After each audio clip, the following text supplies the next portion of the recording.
ടോപ്പിക്കിലേക്ക് വേണ്ടിയാണ്. പ്രോസ്പെക്ടസ് എന്ന് പറഞ്ഞു കഴിഞ്ഞാൽ പബ്ലിക്കിനുള്ള ഇൻവിറ്റേഷനാണ്. ഞങ്ങളെന്ന് പറയുമ്പോൾ കമ്പനി, കമ്പനി ഷെയർ ഇഷ്യൂ ചെയ്യുന്നുണ്ടെന്നും നിങ്ങൾക്ക് താല്പര്യമുണ്ടെങ്കിൽ വാങ്ങാം എന്നുമുള്ളൊരു ഇൻവിറ്റേഷനാണ്, പബ്ലിക്കിനുള്ള അറിയിപ്പാണ്, ഒരു ഇൻറ്റിമേഷനാണ്. സോ അപ്പോൾ പ്രോസ്പെക്ടസ് എന്താണെന്നൊക്കെ നിങ്ങൾക്കറിയാം. ഒരു ഇൻവിറ്റേഷനാണ്, അല്ലെങ്കിൽ പബ്ലിക്കിനുള്ള ഒരു ഇൻറ്റിമേഷനാണ്. കമ്പനിയുടെ ഷെയറിൻ്റെ ഡീറ്റെയിൽസ് എല്ലാം കാണിച്ചുകൊണ്ട് ഞങ്ങളിതാ ഇത്ര ഷെയർ ഇത്ര രൂപയ്ക്കൊക്കെ ഇഷ്യൂ എന്ന് പറഞ്ഞ് കാണിക്കും. ഇതൊക്കെ നമ്മൾ ഡിസ്കസ് ചെയ്തതാണ്. അപ്പോൾ ഈ പ്രോസ്പെക്ടസിനകത്തുള്ള ഏറ്റവും പ്രധാനപ്പെട്ട ഒരു കമ്പോണൻറ്റ് ഷെയറിൻ്റെ പ്രൈസാണ്. ഇത് നമുക്കെല്ലാവർക്കും അറിയാം. നമ്മുടെ കമ്പനി എത്ര രൂപയുടെ ഷെയറാണ് ഇഷ്യൂ ചെയ്യുന്നതെന്ന് അറിയിച്ചാലല്ലേ ആൾക്കാർക്ക് അത് വാങ്ങാൻ പറ്റൂ. അപ്പോൾ തീർച്ചയായിട്ടും ഷെയറിൻ്റെ പ്രൈസ് ഒരു ഇമ്പോർട്ടൻറ്റ് കമ്പോണൻ്റ് ആണ്. അപ്പോൾ പ്രോസ്പെക്ടസിനെ സംബന്ധിച്ച് പ്രോസ്പെക്ടസിനകത്ത് എന്തുണ്ടാവണം? ഷെയറിൻ്റെ പ്രൈസ് ഉണ്ടാവണം. ഇവിടം വരെ ഓക്കെയാണ്. ഇനി നിങ്ങളൊന്ന് ഇമാജിൻ ചെയ്ത് നോക്കുക. നമ്മളിപ്പോൾ ഈ ഷെയർ ട്രേഡിങ്ങിൻ്റെ അറിവൊക്കെ നിങ്ങൾക്ക് പരിമിതമായിരിക്കും. എന്നിരുന്നാൽ പോലും ജസ്റ്റ് ഒന്ന് ഇമാജിൻ ചെയ്യുക, നിങ്ങൾക്കൊരു കമ്പനിയുടെ ഷെയർ പർച്ചേസ് ചെയ്യണം. ഒരു കമ്പനിയുടെ ഷെയർ പർച്ചേസ് ചെയ്യും. ഇപ്പോൾ ടാറ്റയോ ബിർളയോ എയർടെല്ലോ എന്ത് കമ്പനി ആയിക്കോട്ടെ, ആ കമ്പനിയുടെ ഷെയർ പർച്ചേസ് ചെയ്യണം. സ്വാഭാവികമായിട്ടും നിങ്ങൾക്ക് ഈ പ്രോസ്പെക്ടസ് എന്ന് പറയുമ്പോൾ, പ്രോസ്പെക്ടസ് എന്ന് ഉദ്ദേശിക്കുന്നത് ഇൻവിറ്റേഷൻ കാർഡ് പോലെ അടിച്ച് നിങ്ങളെ വീട്ടിലൊന്നും കൊണ്ട് തരത്തില്ല. മിക്കവാറും അത് പത്രങ്ങളിൽ വരുന്നൊരു പരസ്യമോ അതൊക്കെയാണ് ഈ പ്രോസ്പെക്ടസ്. അല്ലാതെ നിങ്ങൾക്ക് വരുന്നത് പോലെ വെഡ്ഡിങ് കാർഡ് പോലെ ഒരു കാർഡ് അടിച്ച് വീട്ടിലോട്ട് അയക്കത്തൊന്നുമില്ല. ചിലപ്പോൾ അവരുടെ വെബ്സൈറ്റിലായിരിക്കാം, ചിലപ്പോൾ ഏതെങ്കിലും മാഗസീനിലായിരിക്കാം, ചിലപ്പോൾ ന്യൂസ് പേപ്പറിലായിരിക്കാം. അവരത് നിങ്ങളെ അറിയിക്കുന്നു എന്നേ ഉള്ളൂ. It is called prospectus. തീർച്ചയായിട്ടും നിങ്ങൾക്കൊരു കമ്പനിയുടെ പ്രോസ്പെക്ടസ് പത്രത്തിൽ കണ്ടു, കൊള്ളാം, ഈ കമ്പനി ഷെയർ ഇഷ്യൂ ചെയ്യുന്നുണ്ട്. പല കമ്പനികളുടെയും ഫ്രഷ് ഇഷ്യൂ നിങ്ങൾ മലയാളം പത്രം നോക്കിയാലും മതി. പലതിൻ്റെയും ന്യൂ ഇഷ്യൂ അവർ കാണിക്കാറുണ്ട്. ഇന്ന കമ്പനി ഇത്ര ഷെയർ ഇഷ്യൂ ചെയ്യുന്നു പറഞ്ഞ് കാണിക്കാറൊക്കെ ഉണ്ട്. അപ്പോൾ ഒരു കമ്പനിയുടെ പ്രോസ്പെക്ടസ് നിങ്ങൾ കാണുകയാണ്. ആ പ്രോസ്പെക്ടസ് കാണുമ്പോൾ നിങ്ങൾ തീർച്ചയായിട്ടും നോക്കുന്ന ഏറ്റവും പ്രധാനപ്പെട്ട ഒരു ഫാക്ടർ എന്ന് പറയുന്നത് ഈ പ്രൈസ് തന്നെ ആയിരിക്കും. കാര്യം ഷെയറിൻ്റെ വില എത്രയാണെന്ന് അറിയണമല്ലോ, എങ്കിലല്ലേ നമുക്ക് വാങ്ങണോ വേണ്ടേ തീരുമാനിക്കാൻ പറ്റൂ. അപ്പോൾ തീർച്ചയായിട്ടും പ്രോസ്പെക്ടസ് എന്ന് പറഞ്ഞാൽ നമുക്കറിയാം അതിനകത്ത് ഷെയറിൻ്റെ പ്രൈസ് ഉണ്ടാകും. ഞാനിപ്പോൾ ഇത് 2-3 തവണയായിട്ട് ആവർത്തിക്കുക അല്ലേ. അപ്പോൾ നിങ്ങൾ തന്നെ ഇപ്പോൾ പറയുന്നുണ്ടായിരിക്കാം പ്രോസ്പെക്ടസിൽ പ്രൈസ് ഉണ്ട്, ഇപ്പോൾ എന്താ പ്രശ്നം എവിടെയാണെന്ന് ചോദിച്ചാൽ, പ്രൈസ് ഇല്ലാത്ത ഒരു പ്രോസ്പെക്ടസ് നമുക്ക് ഇമാജിൻ ചെയ്യാൻ പറ്റൂ. ഒരു പ്രോസ്പെക്ടസ് ഇൻവിറ്റേഷനാണ്, പബ്ലിക്കിനെ ഇൻവൈറ്റ് ചെയ്യുവാണ് കമ്പനി എന്തിന്, ഷെയർ വാങ്ങാൻ. പക്ഷേ ആ പ്രോസ്പെക്ടസിനകത്ത് പ്രൈസ് എത്ര എന്ന് പറയുന്നില്ല, അവരുടെ കമ്പനിയുടെ ഷെയറിൻ്റെ പ്രൈസ് പറയുന്നില്ല. സ്വാഭാവികമായിട്ടും പ്രിൻറ്റിംഗ് മിസ്റ്റേക്ക് ആണെന്ന് വിചാരിക്കേണ്ട. എന്നാൽ അങ്ങനത്തെ പ്രോസ്പെക്ടസ് ഉണ്ട്. എങ്ങനത്തെ? പ്രൈസ് മെൻഷൻ ചെയ്യാത്ത പ്രോസ്പെക്ടസ്. കമ്പനി പ്രോസ്പെക്ടസ് ഇഷ്യൂ ചെയ്യും, പക്ഷേ ആ പ്രോസ്പെക്ടസിൽ ഏറ്റവും പ്രധാനപ്പെട്ട ഒരു കമ്പോണൻ്റായ ഷെയറിൻ്റെ പ്രൈസ് കാണത്തില്ല. നിങ്ങളിപ്പോൾ അധികമായിട്ട് ചിന്തിച്ച് കൂട്ടണ്ട, ഇനി ഷെയറിൻ്റെ പ്രൈസ് ഇല്ലാത്ത പ്രോസ്പെക്ടസ് ഉപയോഗിച്ച് എന്ത് ചെയ്യും, അത്തരം കാര്യങ്ങളൊന്നും ഇപ്പോൾ ചിന്തിക്കേണ്ട. ജസ്റ്റ് ടോപ്പിക്കിലേക്ക് വരിക. കമ്പനീസ് പ്രോസ്പെക്ടസിൽ ഷെയറിൻ്റെ പ്രൈസ് മെൻഷൻ ചെയ്യാതെയും ഇഷ്യൂ ചെയ്യാറുണ്ട്. അങ്ങനെ ഇഷ്യൂ ചെയ്യുന്ന പ്രോസ്പെക്ടസിന് മറ്റൊരു പേരാണ് പറയുന്നത്. അവിടുന്ന് നമുക്ക് തുടങ്ങാം. ഇതോർത്ത് വെച്ചോ, റെഡ് ഹെറിംഗ് പ്രോസ്പെക്ടസ്. അപ്പോൾ റെഡ് ഹെറിംഗ് പ്രോസ്പെക്ടസിൽ നമുക്ക് ടോപ്പിക്ക് തുടങ്ങാം. റെഡ് ഹെറിംഗ് പ്രോസ്പെക്ടസ് എന്ന് പറഞ്ഞു കഴിഞ്ഞാൽ പരീക്ഷയ്ക്ക് 1 മാർക്കിന് ചോദിക്കാൻ ചാൻസ് ഉള്ളതാണ്. ഇതൊക്കെ എഴുതി ഫലിപ്പിച്ചാൽ നല്ല ഇമ്പാക്റ്റ് ആണ്. കാര്യം റെഡ് ഹെറിംഗ് പ്രോസ്പെക്ടസ് ഒരിക്കലും പഠിക്കാത്ത ഒരു കുട്ടി എഴുതത്തില്ല. Prospectus which is red in colour എന്ന് എഴുതിയിട്ട് കാര്യമില്ല. അതൊന്നും അല്ല എൻ്റെ അർത്ഥം. റെഡ് ഹെറിംഗ് പ്രോസ്പെക്ടസ് എന്ന് പറഞ്ഞാൽ it is a prospectus which does not have details of either price or number of shares being offered or the amount of issue. ഓരോ ഷെയറിൻ്റെയും പ്രൈസ് എത്രയാണെന്നോ, എത്ര ഷെയറാണ് നമ്മൾ ഇഷ്യൂ ചെയ്യാൻ പോകുന്നതെന്നോ, ടോട്ടൽ വാല്യൂ തുടങ്ങി ഒരു ഡീറ്റെയിൽസും ആ പ്രോസ്പെക്ടസിൽ കാണില്ല. നമ്മൾ ഷെയർ ഇഷ്യൂ ചെയ്യുന്നു എന്ന് മാത്രമേ കാണൂ. ഒരിക്കൽ കൂടെ പറയുന്നു, ഷെയറിൻ്റെ പ്രൈസ് കാണില്ല. എത്ര share, number of shares offered എത്ര എന്ന് കാണത്തില്ല. Automatically total amount of issue അപ്പോൾ അവിടെ കാണത്തില്ല. നമ്മളിപ്പോൾ 100 ഷെയർ പബ്ലിക്കിന് ഇഷ്യൂ ചെയ്യുന്നു. ഒരു ഷെയറിൻ്റെ വില 10 രൂപ എന്ന് പറഞ്ഞാൽ ആ ഇഷ്യൂവിൻ്റെ ടോട്ടൽ എമൗണ്ട് എത്രയാണ്? 1000. ഓട്ടോമാറ്റിക്കലി എത്ര ഷെയറാണ് പബ്ലിക്കിന് ഇഷ്യൂ ചെയ്യുന്നതെന്ന് പറയുന്നില്ല. ഒരു ഷെയറിൻ്റെ വില പറയുന്നില്ല. അപ്പോൾ അവിടെ ടോട്ടൽ എമൗണ്ട് ഓഫ് ഇഷ്യൂവും തീർച്ചയായിട്ടും കാണത്തില്ല. അപ്പോൾ റെഡ് ഹെറിംഗ് പ്രോസ്പെക്ടസ് എന്താണെന്ന് പരീക്ഷയ്ക്ക് ചോദിച്ചാൽ എഴുതേണ്ടുന്നത്, red herring prospectus is a prospectus which does not have details of either price or number of shares being offered or the amount of issue. ഇത് രണ്ടും ഇല്ലെങ്കിൽ പിന്നെ എമൗണ്ട് ഓഫ് ഇഷ്യൂ കാണിക്കാൻ പറ്റില്ലല്ലോ. എത്ര ഷെയറാണ് ഇഷ്യൂ ചെയ്യുന്നതെന്നോ ഒരു ഷെയറിൻ്റെ വിലയോ പറയാത്തിടത്തോളം നമുക്ക് ആ എമൗണ്ട് ഓഫ് ഇഷ്യൂ പറയാൻ പറ്റില്ല. തീർച്ചയായിട്ടും ഒരു കാര്യം ഓർത്തോളുക, പ്രൈസ് എത്ര ആണെന്നും പറയത്തില്ല, നമ്മൾ എത്ര ഷെയറാണ് ഇഷ്യൂ ചെയ്യുന്നതെന്നും പറയത്തില്ല. പ്രൈസും പറയില്ല, നമ്മൾ എത്ര ഷെയറാണ് ഇഷ്യൂ ചെയ്യുന്നതെന്നും പറയത്തില്ല. ഇപ്പോൾ നിങ്ങളുടെ ചിന്തയെന്ന് പറയുന്നത്, ഒരു ഷെയറിൻ്റെ വിലയും അറിയത്തില്ല, കമ്പനി എത്ര ഷെയറാണ് ഇഷ്യൂ എന്ന് പറയത്തില്ല. ഇത് രണ്ടുമില്ലാതെ പിന്നെ എന്തിനാണ് ഈ പ്രോസ്പെക്ടസ്? ആ ചോദ്യത്തിൻ്റെ ഉത്തരത്തിലേക്കാണ് നമ്മൾ കടക്കാൻ പോകുന്നത്. ഇപ്പം ഞാൻ നിങ്ങളെ പഠിപ്പിച്ചിരിക്കുന്നത് റെഡ് ഹെറിംഗ് പ്രോസ്പെക്ടസ് എന്ന് പറഞ്ഞാൽ എന്താണെന്ന് മാത്രമാണ്.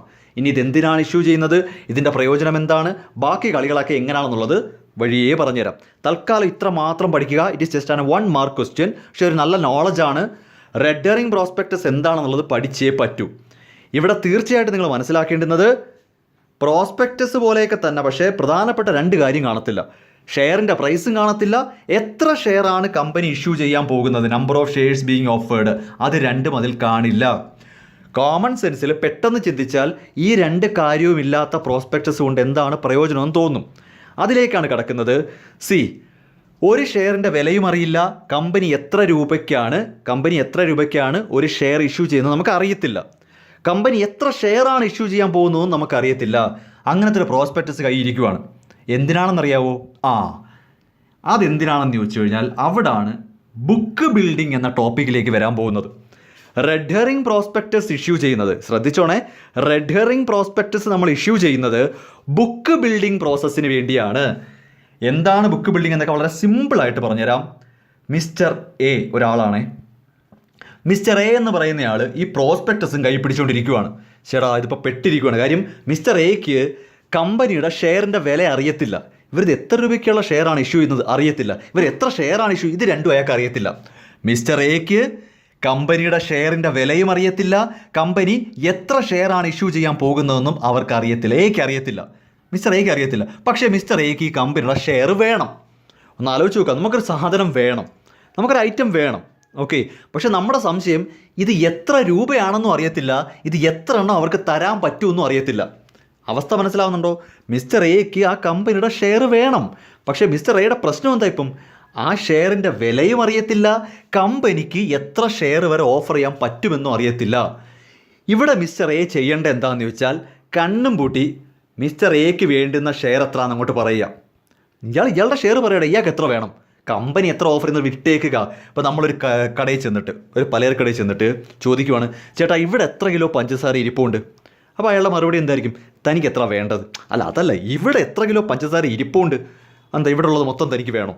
നമ്മൾ ഒരിക്കലും ആ കടയിൽ ചെന്നിട്ട് ആദ്യം ചോദിക്കുന്നത്, ചേട്ടാ ഇവിടെ എത്ര കിലോ പഞ്ചസാര ഉണ്ടെന്നല്ല, നമ്മുടെ കണക്ക് പറയും. ചേട്ടാ എനിക്ക് 2 കിലോ വേണം. അപ്പോഴായിരിക്കും ഇവിടെ പറയുന്നത്, ഇവിടെ മോനെ പഞ്ചസാര എത്തിയിട്ടില്ല, അല്ലെങ്കിൽ അത്ര എടുക്കാൻ കാണത്തില്ല. അത് സെക്കൻഡറി അല്ലേ? നിങ്ങളൊന്ന് ആലോചിച്ച് നോക്കിയേ. നമ്മളൊരു കടയിൽ ചെന്നതിന് ശേഷം ഒരു സാധനം നമുക്ക് എന്താണ് വേണ്ടതെന്നല്ലേ ആദ്യം പറയുന്നത്. കമ്പനി പറയുന്നതാണ്, ഇയാൾക്കിപ്പോൾ എത്ര ഷെയർ വേണം? മിസ്റ്റർ എയോട് പറയുവാണ്, ഇയാൾക്ക് എത്ര ഷെയർ വേണം? എനിക്കിതാ ഇത്രയും ഷെയർ വേണം. ഒരു നമ്പർ പറഞ്ഞു. ശരി, ഇയാൾക്ക് എത്ര രൂപ തരാൻ പറ്റും? മിസ്റ്റർ എയോട് അങ്ങോട്ട് ചോദിക്കുന്ന കണക്കാണ്, ഈ ഷെയറിന് ഇയാൾക്ക് എത്ര രൂപ തരാൻ പറ്റും? അതുള്ളല്ലോ, ഞാൻ ഇത്ര രൂപ തരാം, എനിക്ക് ഇത്ര നമ്പർ ഓഫ് ഷെയർ വേണം, അത് ഞാൻ ഈ രൂപയ്ക്ക് എടുക്കാൻ തയ്യാറാണ്. ഇങ്ങനെ പബ്ലിക്കിന് വിട്ടുകൊടുക്കും.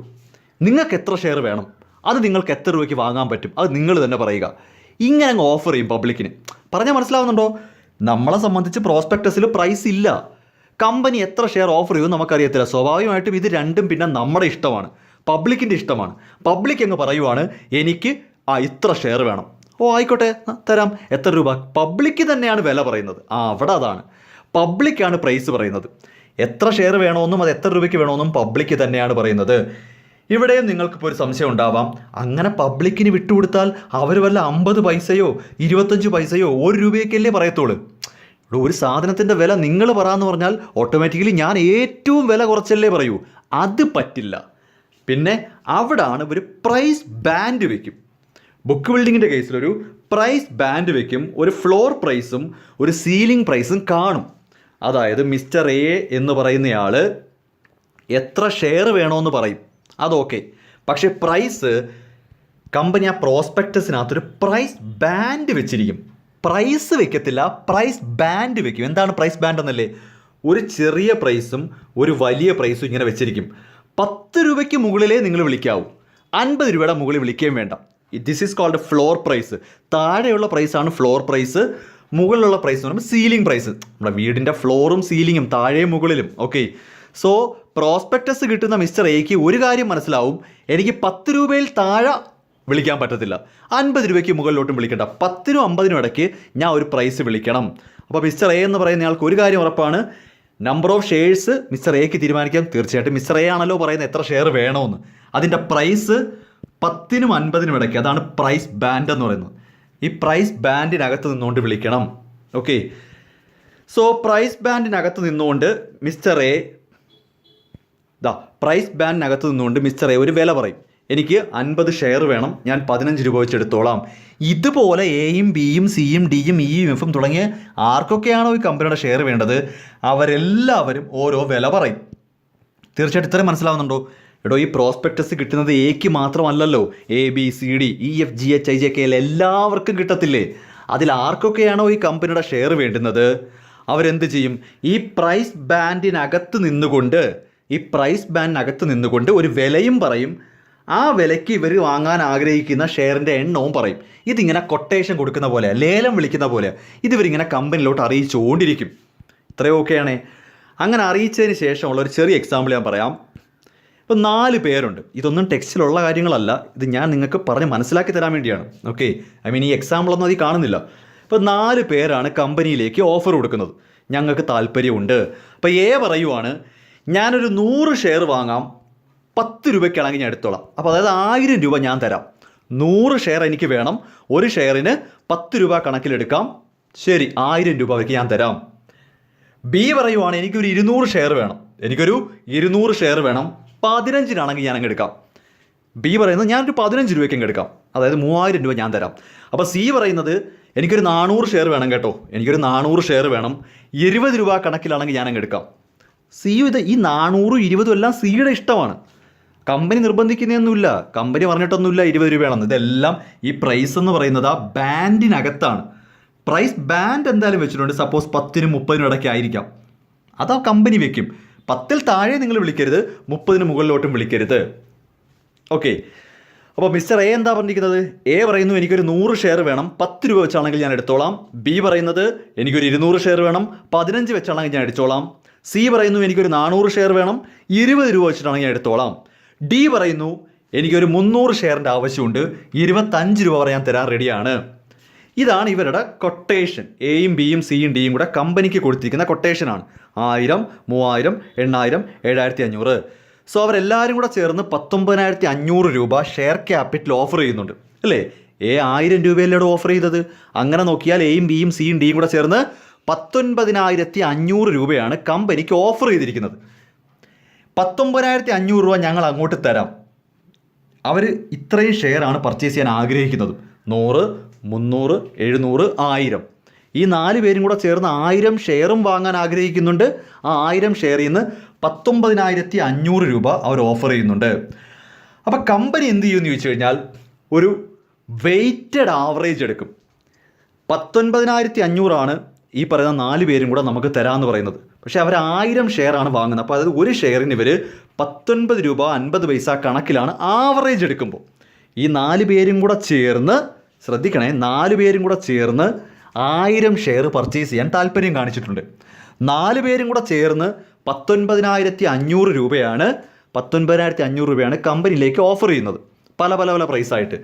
അതിൻ്റെ ഒരു ആവറേജ് എടുത്താൽ, ഈ പറയുന്നതിൻ്റെ ഒരു 1000 ഷെയറിൻ്റെ ഒരു ആവറേജ് എടുത്താൽ ഒരു ഷെയറിന് 19.5 രൂപ വെച്ച് കിട്ടുന്ന കണക്കാണ്. ഈ ആവറേജ്, ഈ പറയുന്ന 19.5 രൂപ ബുക്ക് ബിൽഡിംഗ് വഴി കമ്പനിയുടെ പ്രൈസായിട്ട് അങ്ങ് തീരുമാനിക്കും. ഈ 19.5 രൂപയ്ക്കായിരിക്കും കമ്പനി ഇവർക്ക് ഷെയർ ഇഷ്യൂ ചെയ്യുന്നത്. ആ സമയത്ത് ഈ 25-കാരനും 20-കാരനും ഒക്കെ സന്തോഷമായിരിക്കും. ഈ 15-കാരനും 10-കാരനും ഒക്കെ വേണമെന്നുണ്ടെങ്കിൽ 19.5 രൂപയ്ക്ക് വാങ്ങാം. കാര്യം ഈ പ്രൈസ് ഒരിക്കലും കമ്പനി തീരുമാനിച്ചതല്ല, മാർക്കറ്റിൽ നിന്ന് വന്ന ഡിമാൻഡിൻ്റെ ബേസിൽ തന്നെയാണ്. സിയും ഡിയും ഒക്കെ നല്ല വിലയ്ക്ക് കോട്ട് ചെയ്തുകൊണ്ടാണ് 19.5 ആയി പോയത്. ഈ കേസിൽ എക്കും ബിക്കും നല്ല അടിയായി കിട്ടിയിരിക്കുന്ന കാര്യം അവർ ഉദ്ദേശിച്ച പ്രൈസ് കിട്ടത്തില്ല. ഒരു വേണമെങ്കിൽ 19.5 വാങ്ങാം. പക്ഷേ സി എൻ ഡിയെ സംബന്ധിച്ച് 19.5 എന്ന് പറയുന്നത് അവർക്ക് വളരെ സന്തോഷമാണ്. അപ്പോൾ അവർക്ക് വേണമെങ്കിൽ ഷെയറിൻ്റെ എണ്ണം കൂട്ടാം. 25 രൂപയാണെങ്കിൽ 300 എന്ന് പറഞ്ഞയാൾക്ക് 19.5 ഉള്ളല്ലേ, എങ്കിൽ എനിക്കൊരു 400 ഇതാ. ആ രീതിയിലൊക്കെ അവർക്ക് പിന്നെ ഓപ്ഷൻസ് മാറ്റും. ഓക്കെ, അപ്പോൾ പ്രൈസ് ഫിക്സ് ചെയ്യുന്നത് എങ്ങനെയാണെന്ന് മനസ്സിലായോ? ബുക്ക് ബിൽഡിംഗ് പ്രോസസ്സിൽ പ്രൈസ് ഫിക്സ് ചെയ്യുന്നത് പബ്ലിക്കിലേക്ക് അങ്ങ് വിടുവാണ്. നിങ്ങൾക്ക് എത്ര ഷെയർ വേണം, നിങ്ങൾക്ക് എത്ര രൂപയ്ക്ക് വാങ്ങാൻ താല്പര്യമുണ്ട്, ആ ഒരു പ്രൈസ് അവർ പറഞ്ഞ് ആ ടോട്ടൽ എമൗണ്ട് കിട്ടുമ്പം ആ ടോട്ടൽ എമൗണ്ടിന് ഷെയർ കൊണ്ട് ഡിവൈഡ് ചെയ്തൊരു വെയ്റ്റഡ് ആവറേജ് എടുക്കുമ്പം 19.5. ആ 19.5 ആയിരിക്കും നമ്മളെ സംബന്ധിച്ച് ബുക്ക് ബിൽഡിംഗ് വഴി ഷെയറിൻ്റെ പ്രൈസായിട്ട് ഫിക്സ് ചെയ്യുന്നത്. സോ ഇതാണ് ബുക്ക് ബിൽഡിംഗ്. ഇവിടെയാണ് റെഡ് ഹെറിംഗ് പ്രോസ്പെക്ടസിൻ്റെ പ്രാധാന്യം. ഈ പ്രൈസ് ഫിക്സ് ചെയ്തത് കമ്പനിയല്ല. ഈ 19.5 എന്ന് പറയാൻ കാര്യം എന്താ? A B C D. Suppose ഒരു 4 പേരെ ഉള്ളെന്ന് വിചാരിക്കുക. ഈ 4 പേരും കൂടെ കോട്ട് ചെയ്ത പ്രൈസിൻ്റെയും അവർക്ക് വേണ്ടുന്ന ഷെയറിൻ്റെ എണ്ണവും കൂടെ എടുത്ത് ആവറേജ് കണ്ടപ്പോഴാണ് 19.5 കിട്ടിയത്. കമ്പനി കുറ്റക്കാരനല്ല. കമ്പനി പറഞ്ഞില്ലല്ലോ ഈ പ്രൈസ് ആണെന്നോ ഷെയർ ആണെന്നോ എന്നും. കമ്പനി അവസാനം നിങ്ങൾ മാർക്കറ്റിലെ ആൾക്കാർ ഡിമാൻഡ് ചെയ്ത പ്രൈസാണ് പറയുന്നത് 19.5. അതിൽ വേണമെങ്കിൽ നിങ്ങൾക്ക് ഇനി വാങ്ങാം. ഇതാണ് ബുക്ക് ബിൽഡിംഗ് എന്ന് പറയുന്നത്. ഓക്കെ, ഇനി ഒന്ന് വായിച്ചു നോക്കിയേ. Book building means it is a price discovery mechanism in which the price of an IPO is determined by the demand and supply force prevailing in the market. ഇവിടെ price fix ചെയ്തത് company അല്ല. ഇവിടെ price fix ചെയ്തത് മാർക്കറ്റിനകത്തുള്ള ഡിമാൻഡും സപ്ലൈയും ആണ്. എയും ബിയും സിയും ഡിയും കൂടെ ചേർന്നാണ് സത്യത്തിൽ ആ പ്രൈസ് ഫിക്സ് ചെയ്തത്. മാർക്കറ്റാണ് ആ പ്രൈസ് ഫിക്സ് ചെയ്തത്. ഓക്കെ, സോ ഇവിടെ എയും ബിയും സിയും ഡിയും കൂടെ ചേർന്നിട്ട് ഒരു റേറ്റിൽ, അതായത് പ്രൈസ് ബാൻഡ് അനുസരിച്ച്, ഈ പ്രൈസ് ബാൻഡ് ഫോളോ ചെയ്തുകൊണ്ട് തന്നെ പ്രൈസ് ബാൻഡ് എന്താണെന്നൊക്കെ പഠിച്ചോണേ. ഈ നോട്ടൊക്കെ ടെക്സ്റ്റിലുണ്ടെങ്കിൽ നിങ്ങൾ വേണമെങ്കിൽ സ്ക്രീൻഷോട്ട് എടുത്ത് വെച്ചോ, കാര്യം നോട്ടിൽ വേണമെങ്കിൽ കിടന്ന് തപ്പുണ്ടല്ലോ. ഓക്കെ, പ്രൈസ് ബാൻഡ് എന്ന് ഉദ്ദേശിക്കുന്നത് ഇത്രയേ ഉള്ളൂ. ഒരു ബാൻഡ് എന്ന് പറഞ്ഞാൽ എന്താ, ഒരു ലോവർ പ്രൈസും കാണും, അതായത് ഫ്ലോർ പ്രൈസ്, ഒരു അപ്പർ പ്രൈസും കാണും. അതിനകത്ത് നിന്ന് വേണം ഈ ലേലം വിളിക്കാൻ. അങ്ങനെ ലേലം വിളിച്ചെടുത്ത പ്രൈസാണ് ഈ കാണുന്നത്. അതിൻ്റെ ആവറേജ് എടുക്കുമ്പോൾ 19.5 വരും. ഈ 19.5 ആയിരിക്കും നമ്മുടെ ബുക്ക് ബിൽഡിംഗ് വഴിയുള്ള പ്രൈസ് ഇഷ്യൂ. ഇനി ഇതൊക്കെ ചെയ്യുന്ന ആളുടെ പേരാണ് ഈ ബുക്ക് റണ്ണർ. ബുക്ക് റണ്ണർ അല്ലെങ്കിൽ സ്റ്റെബിലൈസിങ് ഏജൻറ്റ് എന്ന് പറയും. ഇവരാണ് ശരിക്കും പറഞ്ഞാൽ ഈ ബുക്ക് റണ്ണർമാരാണ് ഇത് ചെയ്യുന്നത്. ഈ പറയുന്ന ആക്ടിവിറ്റീസ് എല്ലാം ചെയ്ത് ഫൈനലി പ്രൈസ് കണ്ടുപിടിച്ച് കൊടുക്കേണ്ടുന്ന ആളെ വിളിക്കുന്ന പേരാണ് ബുക്ക് റണ്ണർ. പഠിച്ചോണേ, 1 മാർക്കിന് ചോദിക്കും. The person who done all the procedures related to book building process is known as book runner അല്ലെങ്കിൽ സ്റ്റെബിലൈസിങ് ഏജൻറ്റ് എന്നൊക്കെ പറയും. Okay, stabilising agent is a book runner who will be responsible for the price stabilising process. ഒരു കണക്കിനാണ് ഇതൊരു price stabilising ആണ്. കാര്യം നോക്കി, ഇതിങ്ങനെ ആടി നിൽക്കുന്ന പ്രൈസ് അല്ലേ. ഒരാൾ പറയുന്നു 10, 15, എന്നാൽ 20, എന്നാൽ 25, ഇങ്ങനെ നിൽക്കുന്നതിനെ സ്റ്റെബിലൈസ് ചെയ്യുന്നു. 19.5 കൊണ്ടുവരുന്നതിനെയാണ് പ്രൈസ് സ്റ്റെബിലൈസിങ് എന്ന് പറയുന്നത്. അതൊക്കെ ചെയ്യുന്ന ആളെ വിളിക്കുന്ന പേരാണ് സ്റ്റെബിലൈസിങ് ഏജൻറ്റ് അല്ലെങ്കിൽ book runner. Okay, so next topic എന്ന് പറയുന്നത് ബുക്ക് ബിൽഡിംഗ് മനസ്സിലായെന്ന് വിചാരിക്കുവാണ്. നെക്സ്റ്റ് ടോപ്പിക് ഇതിൻ്റെ കണ്ടിന്യൂഷൻ തന്നെയാണ്. ഫിക്സഡ് പ്രൈസും ബുക്ക് ബിൽഡിംഗ് പ്രൈസും തമ്മിലുള്ള ഡിഫറൻസ്. അതായത് കമ്പനി തന്നെ പ്രൈസ് ഫിക്സ് ചെയ്യുന്നു, അല്ലെങ്കിൽ ബുക്ക് ബിൽഡിംഗ് വഴി പ്രൈസ് ഫിക്സ് ആവുന്നു. ഇതൊക്കെ ചോദിച്ചു. ഈ ബുക്ക് ബിൽഡിംഗ് എന്ന് പറയുന്നത് ഒരു ടോട്ടലി ഒരു എസ്സേ ആയിട്ടും ചോദിക്കാം. ഇതിങ്ങനെ കണ്ടിന്യൂഷനായിട്ട് പോയിക്കൊണ്ടിരിക്കും. Okay, so next topic difference between fixed price and book building. Fixed price എന്ന് പറഞ്ഞാൽ കമ്പനി തന്നെ പ്രൈസ് ഫിക്സ് ചെയ്യും. അവിടെ ആൾക്കാർ പിന്നെ ലേലം വിളിക്കുകയൊന്നും വേണ്ട. കമ്പനി പറയുവാണ് ഞങ്ങളുടെ ഷെയറിൻ്റെ വില ഇതാണ്, അവിടെ ഫിക്സ് ആണത്. ബുക്ക് ബിൽഡിംഗ് എന്ന് പറഞ്ഞാൽ ഞാനിപ്പോൾ പറഞ്ഞതുപോലെ തന്നെ റെഡ് ഹെറിംഗ് പ്രോസ്പെക്ടസ് അങ്ങോട്ട് ഇഷ്യൂ ചെയ്യും. അതിനകത്ത് എന്തൊക്കെ ഇല്ല, ഷെയറിൻ്റെ പ്രൈസും കാണത്തില്ല, എത്ര ഷെയർ ഉള്ളത്, അത് കമ്പനി അത് ഓഫർ ചെയ്യുന്ന ഷെയറിൻ്റെ എണ്ണവും കാണത്തില്ല. നിങ്ങൾക്ക് വിളിക്കാം, തുടങ്ങിക്കോ, ലേലം വിളി തുടങ്ങിക്കോ. അവിടെയാണ് എയും ബിയും സിയും ഡിയും അവരെ കൊണ്ട് പറ്റുന്ന കണക്ക് ലേലം വിളിക്കും. ഓക്കെ, ആ ലേലം വിളിച്ചതിൻ്റെ ഷെയറിൻ്റെ എണ്ണവും അവർ പറയുന്ന പ്രൈസും കൂടെ മൾട്ടിപ്ലൈ ചെയ്യുമ്പോൾ അവർക്ക് തരാൻ പറ്റുന്ന എമൗണ്ട് ആവും. അവർക്ക് തരാൻ പറ്റുന്ന എമൗണ്ട് ആയില്ലേ, അതിൻ്റെ ടോട്ടൽ എടുക്കുന്നു, divided by number of shares. 19,500 divide by 1000 വന്നില്ല, ആ എമൗണ്ട് ആയിരിക്കും ബുക്ക് ബിൽഡിംഗ് വഴിയുള്ള പ്രൈസ്. ഇത്രയേ ഉള്ളൂ ബുക്ക് ബിൽഡിംഗ് എന്ന് പറയുന്നത്. ഇതിനുപയോഗിക്കുന്ന സാധനമാണ് red herring prospectus. Okay, anyway നമുക്ക് ആ ഫിക്സഡ് പ്രൈസും ബുക്ക് ബിൽഡിംഗ് പ്രൈസും നമ്മൾ ആ ഡിഫറൻസ് നോക്കാം. ഒന്ന് ഓഫർ പ്രൈസ്. ഫിക്സഡ് പ്രൈസിൽ സെക്യൂരിറ്റിയുടെ പ്രൈസ് വെൽ ഇൻ അഡ്വാൻസ്, നേരത്തെ തന്നെ അറിയാൻ പറ്റും. എന്നാൽ ബുക്ക് ബിൽഡിങ്ങിൽ ഈ ഇഷ്യൂവിൻ്റെ ക്ലോഷറിൽ മാത്രമേ പ്രൈസ് അറിയാൻ പറ്റൂ. ഫിക്സഡ് പ്രൈസ് ആണെങ്കിൽ നമ്മുടെ പ്രോസ്പെക്ടസിൽ തന്നെ ആ പ്രൈസ് കാണും. എന്നാൽ ബുക്ക് ബിൽഡിംഗ് ആണ് ഉദ്ദേശിക്കുന്നതെങ്കിൽ പ്രോസ്പെക്ടസ്, അതായത് റെഡ് ഹെറിംഗ് പ്രോസ്പെക്ടസിനകത്ത് പ്രൈസ് കാണത്തില്ല, പ്രൈസ് ബാൻഡേ കാണത്തുള്ളൂ. അപ്പോൾ ഫൈനൽ പ്രൈസ് എത്രയാണെന്ന് അറിയണമെങ്കിൽ എല്ലാവരുടെയും ഒന്നും കൂടെ ബിഡ് എന്ന് പറഞ്ഞാൽ ലേലം വിളിക്കുന്ന പോലെ എല്ലാവരുടെയും ബിഡ് മേടിച്ചിട്ട് കമ്പനി വെയ്റ്റഡ് ആവറേജ് കണ്ടുപിടിക്കുന്നവരെ വെയിറ്റ് ചെയ്യേണ്ടി വരും. അടുത്ത ഡിഫറൻസ് പ്രൈസിങ്. ഫിക്സഡ് പ്രൈസിൽ കമ്പനിയാണ് തീരുമാനിക്കുന്നത്. ബുക്ക് ബിൽഡിങ്ങിൽ ഡിമാൻഡ് ആൻഡ് സപ്ലൈ ഫോഴ്സാണ്. പ്രൈസ് ബാൻഡ്, ഫിക്സഡ് പ്രൈസിൽ പ്രൈസ് ബാൻഡ് ഒന്നുമില്ല, ഒരു പ്രൈസേ ഉള്ളൂ. എന്നാൽ ബുക്ക് ബിൽഡിങ്ങിനകത്ത് ഒരു പ്രൈസ് ബാൻഡ് ഉണ്ടായിരിക്കും. അപ്പോൾ ഇതാണ് difference between fixed price and book building price. ഇതും ചോദിക്കാറുണ്ട്. നെക്സ്റ്റ് ടോപ്പിക് എന്ന് പറയുന്നത് ബുക്ക് ബിൽഡിങ്ങിൻ്റെ സ്റ്റെപ്പ്. ഞാനിപ്പോൾ ഈ പറഞ്ഞ കാര്യങ്ങൾ തന്നെയാണ് സ്റ്റെപ്പായിട്ട് വരാൻ പോകുന്നത്. Steps in book building. ഒരു കമ്പനി ഫിക്സഡ് പ്രൈസ് തീരുമാനിക്കാതെ റെഡ് ഹെറിംഗ് പ്രോസ്പെക്ടസ് ഇഷ്യൂ ചെയ്ത് ബുക്ക് ബിൽഡിങ്ങിലേക്കാണ് കാര്യങ്ങൾ പോകുന്നതെങ്കിൽ അതിൻ്റെ സ്റ്റെപ്പ് ബൈ സ്റ്റെപ്പായിട്ട് എങ്ങനെയാണ്. ഒന്നാമത്തെ step appointment of investment banker. നിങ്ങളിത് കേട്ട് പേടിക്കൊന്നും വേണ്ട. ഈ ഇൻവെസ്റ്റ്മെൻറ്റ് ബാങ്കർ എന്ന് പറയുന്ന ആൾ, അവരാണ് ഈ പറയുന്ന ഫ്ലോർ പ്രൈസും സീലിംഗ് പ്രൈസും എല്ലാം തീരുമാനിച്ച് ഈ പറയുന്ന ഇഷ്യൂവിൻ്റെ തുടക്കം എത്രയാണ് അതിൻ്റെ സൈസ് കാര്യങ്ങളെല്ലാം തീരുമാനിച്ച് എത്ര പ്രൈസ് പ്രൈസ് ബാൻഡൊക്കെ തീരുമാനിക്കുന്ന ആൾക്കാരാണ്. ഓക്കെ, അപ്പോൾ അവരുടെ ജോലി എന്ന് പറയുന്നത് ഫൈനൽ പ്രൈസും കാര്യങ്ങളെല്ലാം തീർന്നതിന് ശേഷം ഫൈനൽ പ്രൈസ്, അത് കട്ട് ഓഫ് പ്രൈസ് എന്ന് പറയും, ആ ഫൈനൽ പ്രൈസ്. അപ്പോൾ ഇവരുടെ ജോലി എന്ന് പറയുന്നത് കൃത്യമായിട്ട് തുടക്കം, ആ ഇനീഷ്യൽ സ്റ്റേജിലുള്ള പ്രൈസ് റേഞ്ച് ഉണ്ടല്ലോ, പ്രൈസ് ബാൻഡ് എന്ന് പറയും, ആ പ്രൈസ് ബാൻഡ് തീരുമാനിച്ച് പബ്ലിക്കിലേക്ക് ആ റെഡ് ഹെറിംഗ് പ്രോസ്പെക്ട്സ് എത്തിക്കേണ്ട ജോലിയാണ്. അതാണ് ഈ അപ്പോയിൻമെൻറ്റ് ഓഫ് ഇൻവെസ്റ്റ്മെൻറ്റ് ബാങ്കർ. ആ ഇനീഷ്യൽ സ്റ്റേജിലുള്ള പരിപാടികളാണ് ആ ഇൻവെസ്റ്റ്മെൻറ്റ് ബാങ്കേഴ്സ് ചെയ്യുന്നത്. രണ്ടെന്ന് പറയുന്നത് ബിഡ് കളക്ട് ചെയ്യും. അതായത് ജനങ്ങളിലേക്ക് റെഡ് ഹെറിംഗ് പ്രോസ്പെക്ട്സ് എത്തിക്കഴിഞ്ഞു, ഇനി അവർ ഓരോരുത്തരും ബിഡ് ചെയ്യും. ബിഡ് എന്ന് പറയുമ്പോൾ ലേലം വിളിക്കുന്ന പോലെയാണ്. എ പറയുവാണ് 100 ഷെയർ 10 രൂപയ്ക്കാണെങ്കിൽ ഞാൻ വാങ്ങാം, ബി പറയുന്നു 200 ഷെയർ 15 രൂപ എന്ന് പറയത്തില്ലേ, ആ ബിഡ് കളക്ട് ചെയ്യണം. ആപ്ലിക്കേഷൻ മണി സ്വീകരിച്ചുകൊണ്ട് അവരുടെ നിന്നുള്ള ബിഡ് ഇങ്ങോട്ട് കളക്ട് ചെയ്യണം. ക്ലിയർ ആവുന്നുണ്ടോ? അടുത്തത് പ്രൈസ് ഡിസ്കവറി. അവിടെയാണ് ഫൈനൽ പ്രൈസ് നമ്മൾ കണ്ടുപിടിക്കും. ആവറേജ് എടുത്തിട്ട് ഫൈനൽ പ്രൈസ് കണ്ടുപിടിക്കുന്നു. നെക്സ്റ്റ് പബ്ലിസൈസിങ്. പബ്ലിസൈസിങ് എന്ന് പറയുമ്പോൾ ഓരോരുത്തരും എത്ര ഷെയർ ആവശ്യപ്പെട്ടു, എത്ര എമൗണ്ട് ആണെന്നുള്ളത് ഇത് ട്രാൻസ്പെറൻസിക്ക് വേണ്ടിയാണ്, എല്ലാവർക്കും മനസ്സിലാവും. ഓരോരുത്തരും എത്ര ഷെയർ ആവശ്യപ്പെട്ടു, അത് എത്ര രൂപയ്ക്ക് ആവശ്യപ്പെടുന്നത് പബ്ലിക്കലി അവൈലബിൾ ആക്കും. ഈ ഡേറ്റ ഒരു ഒളിയും മറയൊന്നുമില്ല, ഫുൾ ട്രാൻസ്പെറൻ്റ് ആയിരിക്കും. Finally settlement, cut off price മനസ്സിലാക്കി വെച്ചിട്ട് ആ പറയുന്ന പ്രൈസ് ഫിക്സ് ചെയ്തിട്ട് ആരൊക്കെയാണോ അതിന് മുകളിലേക്ക് കോട്ട് ചെയ്യുന്നത് അവർക്ക് വേറെ ഷെയർ അഡീഷണൽ വേണ്ടെങ്കിൽ ആ പറയുന്ന പ്രൈസ് അവർ ഫിക്സ് ചെയ്യുന്നു. തുടങ്ങി ഫൈനൽ സെറ്റിൽമെൻ്റ് ആണ്. എമൗണ്ട് കളക്ട് ചെയ്തിട്ട് അവർക്ക് ഷെയർ കൊടുക്കുന്നു. ഈ 19, എൻ്റെ എക്സാമ്പിളിൽ 19.5 നിങ്ങൾ കണ്ടില്ലേ, ആ 19.5 കണ്ടുപിടിച്ച് കഴിഞ്ഞാൽ പിന്നെല്ലാം സാധാരണ ഷെയർ ഇഷ്യൂ പോലെ തന്നെയാണ്. ആപ്ലിക്കേഷൻ മണിക്ക് ശേഷം ബാക്കി allotment money, first call, second call, അതുപോലെ തന്നെയാണ്. 19.5 രൂപ, അതായത് ബുക്ക് ബിൽഡിങ് വഴി നിങ്ങൾ ആ പ്രൈസ് കണ്ടുപിടിക്കുന്നിടം വരെ ഉള്ളൂ ഈ ബുക്ക് ബിൽഡിംഗ് എന്ന പ്രോസസ്സ്.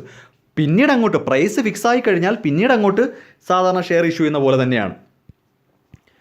ഇനി അഡ്വാൻറ്റേജസ് ഓഫ് ബുക്ക് ബിൽഡിംഗ്, അതായത് കമ്പനി പ്രൈസ് ഫിക്സ് ചെയ്യാതെ ജനങ്ങൾക്ക് ഇങ്ങനെ വിട്ടുകൊടുത്തിട്ട് പ്രൈസ് ഫിക്സ് ചെയ്യാനുള്ള ഗുണങ്ങൾ, ബെനിഫിറ്റ്സ്. ഒന്ന് റിയലിസ്റ്റിക് പ്രൈസിംഗ് ആണ്. കമ്പനി അല്ലല്ലോ പ്രൈസ് ഫിക്സ് ചെയ്തത്, ജനങ്ങളല്ലേ. അപ്പോൾ ഓട്ടോമാറ്റിക്കലി റിയലിസ്റ്റിക് ആയിരിക്കും. ഞങ്ങൾ കമ്പനിക്കാർക്ക് പറയാൻ പറ്റും ഞങ്ങളാരും അല്ല പറഞ്ഞത് ഇത്രയും പ്രൈസാണ്, നിങ്ങൾ തന്നെ ഡിമാൻഡ് ചെയ്തതാണ്. സോ നിങ്ങൾക്കും കൂടി ഇഷ്ടപ്പെട്ട പ്രൈസാണ്, റിയലിസ്റ്റിക് ആണ്. Next determination of highest market price. മാർക്കറ്റിൽ ഒരാൾ തരാൻ ആഗ്രഹിക്കുന്ന ഏറ്റവും ഹയസ്റ്റ് പ്രൈസിൽ തന്നെ അവർ കോട്ട് ചെയ്യും. കാരണം അവർക്ക് ഈ ഷെയർ കിട്ടാൻ വേണ്ടി, അല്ലാതെ ഡെലിബറേറ്റ് ആയിട്ട് ആരും വില കുറച്ചിടത്തില്ലടോ. അതായത് അവർക്കിത് കിട്ടണം, അതിനു വേണ്ടി തന്നെ ഹയസ്റ്റ് മാർക്കറ്റ് പ്രൈസിൽ തന്നെ അവർ കോട്ട് ചെയ്യും. നമുക്ക് ആവശ്യമുള്ള സാധനമാണെങ്കിലേ നമ്മൾ ഒരു ലേലം വിളിക്കത്തുള്ളൂ. മനസ്സിലാവുന്നുണ്ട്? ഇപ്പം എക്സാമ്പിൾ എന്ന് പറഞ്ഞാൽ ഷെയറിൻ്റെ വില 10.50. നമ്മളാരും പോയി 10 വിളിച്ചിട്ട് കാര്യമില്ല, നമുക്ക് ഈ 10 കിട്ടത്തില്ല. കാര്യം അത്രയ്ക്ക് ഡിമാൻഡുള്ള കമ്പനിയാണെങ്കിൽ മിക്കവാറും എല്ലാവരും 50 തന്നെ കോട്ട് ചെയ്യും. കാര്യം അവർക്ക് ഈ ഷെയർ വേണം എന്നുണ്ടെങ്കിൽ, ഷെയർ വേണമെന്നുണ്ടെങ്കിൽ ഈ ഫ്ലോർ അല്ല, നമ്മൾ സീലിംഗ് പ്രൈസിനോട് ചേർന്ന് തന്നെ എപ്പോഴും കോട്ട് ചെയ്യും. ക്ലിയർ ആവുന്നുണ്ടോ? അല്ലെന്നുണ്ടെങ്കിൽ ആ രീതിയിൽ കോട്ട് ചെയ്യുന്ന ആൾക്കാർ ആ ഷെയർ കൊണ്ടുപോയി കളയും, നമുക്ക് കിട്ടത്തില്ല. അപ്പോൾ മാർക്കറ്റ് പ്രൈസിൽ ഹയസ്റ്റ് മാർക്കറ്റ് പ്രൈസ് തന്നെ കിട്ടും. പിന്നീട് ക്വിക്ക് ആക്സസ് ടു ക്യാപിറ്റൽ. തീർച്ചയായിട്ടും നമുക്ക് തരാൻ പറ്റുന്ന, അതായത് പബ്ലിക്കിന് തരാൻ പറ്റുന്ന പ്രൈസല്ലേ അവർ ഓഫർ ചെയ്യുന്നത്. അപ്പോൾ തീർച്ചയായിട്ടും അവരത് പെട്ടെന്ന് തന്നെ കിട്ടും. എനിക്ക് തരാൻ പറ്റുന്ന പ്രൈസാണല്ലോ ഞാൻ കമ്പനിക്ക് ഓഫർ ചെയ്തിരിക്കുന്നത്. സോ അതെൻ്റെ കയ്യിൽ കാണും, യാതൊരു ഡിലേയും വരത്തില്ല, പെട്ടെന്ന് തന്നെ കൊടുക്കാം. പിന്നെ നോ അൺസർട്ടനിറ്റീസ്. അൺസർട്ടനിറ്റി ഉദ്ദേശിക്കുന്നത് നമ്മളെ സംബന്ധിച്ച് പബ്ലിക്കലി ഡേറ്റ അവൈലബിൾ ആണ്. അപ്പോൾ ഈ പബ്ലിക്കിന് യാതൊരു കൺഫ്യൂഷനും വരത്തില്ല, എല്ലാ കാര്യങ്ങളും പബ്ലിക്കലി അവൈലബിൾ ആക്കി കൊടുക്കും. ഈ പ്രൈസ് എന്തുകൊണ്ട് ഇങ്ങനെ വന്നു, എൻ്റെ എക്സാമ്പിളിൽ 19.5 വരെയുള്ള കാരണമെല്ലാം കൃത്യമായിട്ട് പബ്ലിസൈസ് ചെയ്യും. അപ്പോൾ പബ്ലിക്കിന് മനസ്സിലാവും ഇത്ര ആൾക്കാരുടെ പ്രൈസ് കാരണമാണ് പ്രൈസ് ഇത്രയും കൂടി നിൽക്കുന്നത്. Then cost effectiveness. അഡ്വർടൈസ്മെൻറ്റും ബ്രോക്കറേജ് കമ്മീഷനും ഒന്നും വേണ്ട, ചുമ്മാ ആൾക്കാരോടങ്ങ് പറഞ്ഞാൽ മതി നിങ്ങൾക്ക് എത്ര വേണം, എത്ര രൂപയ്ക്ക്. പബ്ലിക്കിലി അങ്ങ് ഓഫർ ചെയ്യുമല്ലേടോ. പിന്നെ സെലക്ഷൻ ഓഫ് ദ ഇൻവെസ്റ്റേഴ്സ്. കുറഞ്ഞ വിലയ്ക്ക് കോട്ട് ചെയ്തവന്മാരെ എല്ലാം തട്ടിക്കളയാൻ പറ്റും. അങ്ങനത്തെ ഗുണമുണ്ട് ഇതിനകത്ത്. അതായത് ആരെങ്കിലുമൊക്കെ വളരെ കുറഞ്ഞ വിലയ്ക്ക് കോട്ട് ചെയ്യുന്നവർ കാണും, പക്ഷേ അവർക്കിത് കൊടുക്കണമെന്നില്ല.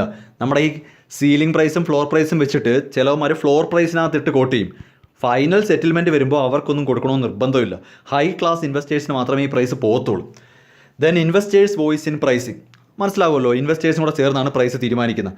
പിന്നെ no locking up of the capital. ഇത് ഞാൻ നേരത്തെ പറഞ്ഞു, നമ്മളെ സംബന്ധിച്ച് കൊടുക്കാൻ പറ്റുന്ന എമൗണ്ടാണ് കോട്ട് ചെയ്യുന്നത്. അതുകൊണ്ട് തന്നെ എത്ര രൂപയ്ക്കാണോ പ്രൈസ് ഫിക്സ് ചെയ്തിരിക്കുന്നത് അതിന് മുകളിലേക്ക് വിളിച്ചവരെല്ലാം പെട്ടെന്ന് തന്നെ കമ്പനിയിലേക്ക് പ്രൈസ് അടയ്ക്കും.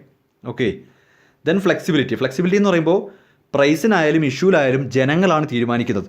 അപ്പോൾ കമ്പനിയെ സംബന്ധിച്ച് ജനങ്ങൾ എന്താണോ ആഗ്രഹിക്കുന്നത് അതനുസരിച്ച് ഫ്ലെക്സിബിളായിട്ട് നിൽക്കാൻ പറ്റും. അല്ലാതെ കമ്പനി പറയുന്നില്ല ഞങ്ങൾ 1000 ഷെയർ 10 രൂപയ്ക്കാണ് ഇഷ്യൂ ചെയ്യുന്നതെന്നല്ല കമ്പനി പറയുന്നത്. ഞങ്ങൾ ഷെയർ ഇഷ്യൂ ചെയ്യുന്നുണ്ട്, പ്രൈസൊക്കെ നിങ്ങൾക്ക് തീരുമാനിക്കാം. അപ്പോൾ അത്രയും ഫ്ലെക്സിബിളാണ് കാര്യങ്ങൾ. ഇനി ലിമിറ്റേഷൻസ് ഉണ്ട്. ഈ കഥയൊക്കെ നല്ല ഭംഗിയുണ്ട് കേൾക്കാൻ, സംഭവം കൊള്ളാം, ബുക്ക് ബിൽഡിംഗ് കൊള്ളാം. പക്ഷേ ഒരു പ്രശ്നമുണ്ട്. സ്മോൾ കമ്പനീസിനോ സ്മോൾ ഇഷ്യൂസിനോ അല്ലെങ്കിൽ സ്ട്രോങ് അല്ലാത്ത കമ്പനി ഇല്ലേ, സ്ട്രോങ് അല്ലാത്ത കമ്പനി, അവരെ സംബന്ധിച്ച് നടക്കത്തില്ല. കാര്യം എന്താണെന്ന് വെച്ചാൽ പോപ്പുലർ അല്ലാത്ത കമ്പനിയെ സംബന്ധിച്ച്, ഒട്ടും പോപ്പുലർ അല്ലാത്ത കമ്പനിയെ സംബന്ധിച്ച് പ്രൈസ് നിങ്ങളങ്ങ് തീരുമാനിച്ചു എന്ന് പറഞ്ഞാൽ ആൾക്കാരെല്ലാം ഫ്ലോർ പ്രൈസേ തീരുമാനിക്കത്തുള്ളൂ. ഈ കളി ശരിക്കും പറഞ്ഞാൽ ഹൈലി റെപ്യൂട്ടഡ് കമ്പനീസിനെ പറ്റത്തുള്ളൂ. Not suitable for small issue, പിന്നെ സ്യൂട്ടബിൾ ഫോർ സ്ട്രോങ് കമ്പനിയാണ്. സ്ട്രോങ് കമ്പനീസിന് മാത്രമേ ഇത് പറ്റത്തുള്ളൂ. അതാണ് വേറൊരു പ്രശ്നം.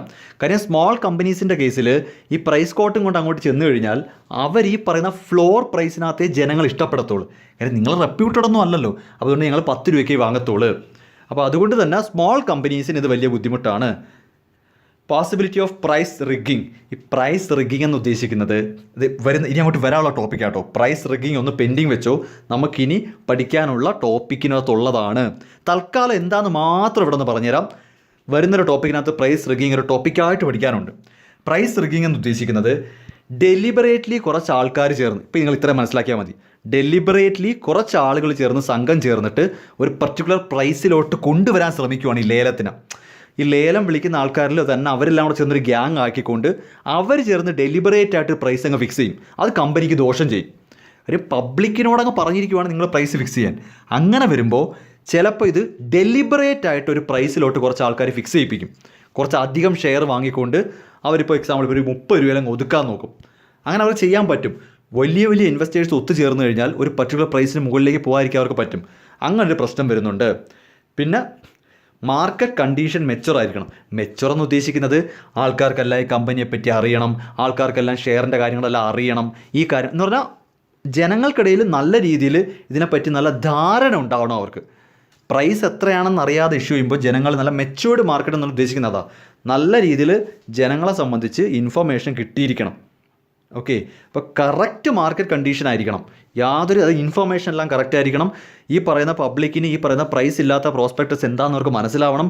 ബുക്ക് ബിൽഡിംഗ് പ്രോസസ്സ് സ്മൂത്തായിട്ട് നടക്കണമെങ്കിൽ പബ്ലിക്കിൻ്റെ നല്ല സപ്പോർട്ട് വേണം. അതൊരു മെച്യൂർഡ് മാർക്കറ്റിലേ പറ്റൂ. ജനങ്ങൾക്ക് പ്രൈസ് ഇല്ലാത്ത ഒരു ഇഷ്യൂ കൃത്യമായിട്ട് കണ്ടക്ട് ചെയ്ത് പബ്ലിക്കിനെ മനസ്സിലാക്കി കൊടുക്കാൻ പറ്റണം. കമ്പനിക്ക് ജനങ്ങളിലേക്ക് നല്ല രീതിയിൽ ഇൻഫർമേഷൻ പാസ് ചെയ്യിപ്പിച്ച് ഇത് വിജയിപ്പിച്ചെടുക്കണമെങ്കിൽ മാർക്കറ്റ് അത്രയും ഫേവറബിളായിട്ട് നിൽക്കണം.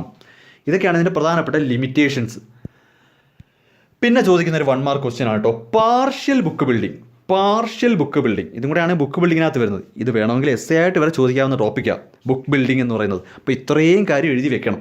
ഓക്കെ, പാർഷ്യൽ ബുക്ക് ബിൽഡിംഗ് എന്ന് ഉദ്ദേശിക്കുന്നത് it is a method of raising capital in which bankers invite bids from certain lending institutions inviting bids from the instead of inviting bids from the general population. So കുറച്ച് lending ഇൻസ്റ്റിറ്റ്യൂഷൻസിൽ നിന്ന് മാത്രം ബിഡുകൾ സ്വീകരിക്കുകയും general പോപ്പുലേഷനെ മൊത്തത്തിൽ ഒഴിവാക്കുകയും ചെയ്യുന്ന ഒരു book building പ്രോസസ്സാണ് partial book building. ഇവിടെ ചെയ്യുന്നതെന്ന് പറഞ്ഞു കഴിഞ്ഞാൽ ഹോൾ പബ്ലിക്കിലേക്ക് ഇഷ്യൂ പോകത്തില്ല. വളരെ കുറച്ച് ലെൻഡിങ് ഇൻസ്റ്റിറ്റ്യൂഷൻസിൽ നിന്ന് മാത്രമായിരിക്കും ബിഡ് കളക്ട് ചെയ്യുന്നത്. അത് മാത്രം എഴുതിയാൽ മതി. നിങ്ങൾക്ക് 1 മാർക്കിന് ചോദിക്കാം what is partial book building എന്ന്. ബുക്ക് ബിൽഡിങ്ങിൻ്റെ പ്രോസസ്സ് എല്ലാം ഇവിടെ നടക്കും. പക്ഷെ ഒറ്റ വ്യത്യാസം, ജനറൽ പോപ്പുലേഷൻ, സാധാരണ എല്ലാ പബ്ലിക്കും ജനറൽ പോപ്പുലേഷനിലേക്ക് ഈ പറയുന്ന ഇൻവിറ്റേഷൻ പോകത്തില്ല. ഇത്രയുമാണ് വളരെ വളരെ പ്രധാനപ്പെട്ട ടോപ്പിക്കാണ്. നമ്മളിവിടെ റെഡ് ഹെറിംഗ് പ്രോസ്പെക്ടസ് പഠിച്ചു. ബുക്ക് ബിൽഡിംഗ് എന്താണെന്ന് ചോദിച്ചാൽ അത് എഴുതണം. പ്രൈസ് ബാൻഡ് എന്താണെന്ന് പഠിച്ചു. ബുക്ക് റണ്ണർ ആരാന്ന് പഠിച്ചു. ബുക്ക് റണ്ണർ പോലെ തന്നെ സ്റ്റെബിലൈസിങ് ഏജൻറ്റ് പഠിച്ചു. പിന്നീട് difference between book building and fixed price പഠിച്ചു. Steps in book building, advantages of book building, limitations of book building, partial book building.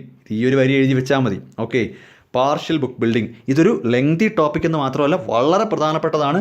ചിലപ്പോൾ ബുക്ക് ബിൽഡിംഗ് പ്രോസസ്സ് എസ് ചോദിക്കാൻ chance ഉണ്ട്. ഈ ഒരു കാര്യം ഇങ്ങനെ നേരത്തെ പിടിച്ച് എഴുതിയാൽ മതി. ഓക്കെ, അപ്പോൾ ഇത്രയുമാണ് നമ്മുടെ ഇന്ത്യൻ ഫിനാൻഷ്യൽ മാർക്കറ്റിൽ എന്ന സബ്ജക്റ്റിൽ തന്നെ ഏറ്റവും പ്രധാനപ്പെട്ട ടോപ്പിക്കാണ് ബുക്ക് ബിൽഡിംഗ് എന്ന ടോപ്പിക്ക്. അതിനകത്ത് തന്നെ കുറേ കാര്യങ്ങളുണ്ടായിരുന്നു. അതെല്ലാം നന്നായിട്ട് മനസ്സിലാക്കി പഠിച്ചു വെക്കുക. ഓക്കെ.